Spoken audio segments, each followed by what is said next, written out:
अगली वॉर जो होने वाली है वो किन कंट्रीज के बीच में है जी? एंड इंडियन ओशन रीजन इससे बहुत ज्यादा इंस्टेबिलिटी में आ जाएगा और इंडिया के ऊपर इसका बहुत डायरेक्ट असर होने वाला है। The next war can happen between America and Iran. Iran के आसपास अमेरिकन वॉरशिप्स इकट्ठी हो रही हैं। ईरान को बहुत सालों से सैंक्शन करके रखा हुआ है अमेरिका ने।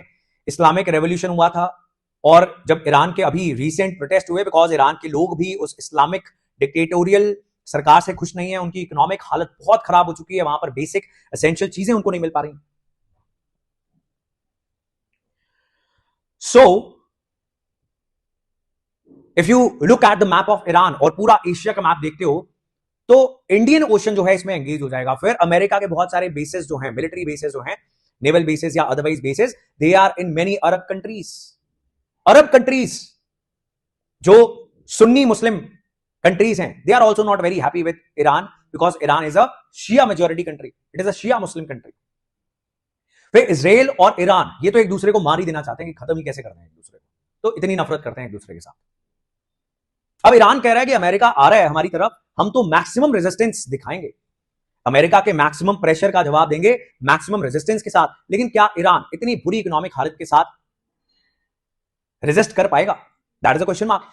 एंड देन अमेरिका, क्या वो ईरान को पूरे तरीके से कैप्चर कर पाएगा, या फिर जैसे इराक में हुआ था, अफगानिस्तान में हुआ था कि जो मौजूदा सरकार थी जो एटलीस्ट स्टेबिलिटी प्रोवाइड कर रही थी उसको तो गिरा दिया, लेकिन अगली सरकार कोई नहीं बना पाया और इतनी इंस्टेबिलिटी, इतने सारे ग्रुप्स, इतना सिविल वॉर इन कंट्रीज के अंदर स्टार्ट हो गया।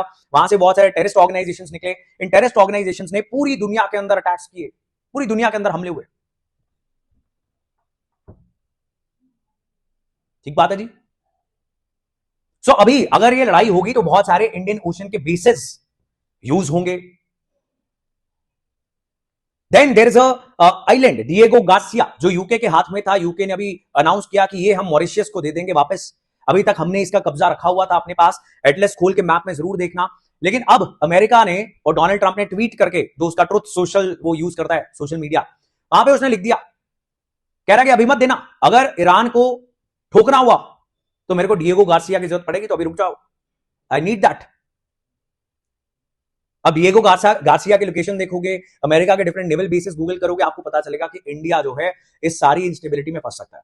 हम यहां पे बैठे होते हैं शांति से, इन कंट्रीज के टेररिस्ट ऑर्गेनाइजेशंस निकलते हैं, उनमें से एक आधा हमारे ऊपर भी अटैक कर देता है। यहां से ऑयल सप्लाई बंद हो जाती है, तेल इंडिया में महंगा इंपोर्ट होना स्टार्ट हो जाता है, यहां पे इंडिया की इन्फ्लेशन बढ़ जाती है। मतलब इतने सारे इंपैक्ट्स होते हैं, डायरेक्ट एंड इनडायरेक्ट।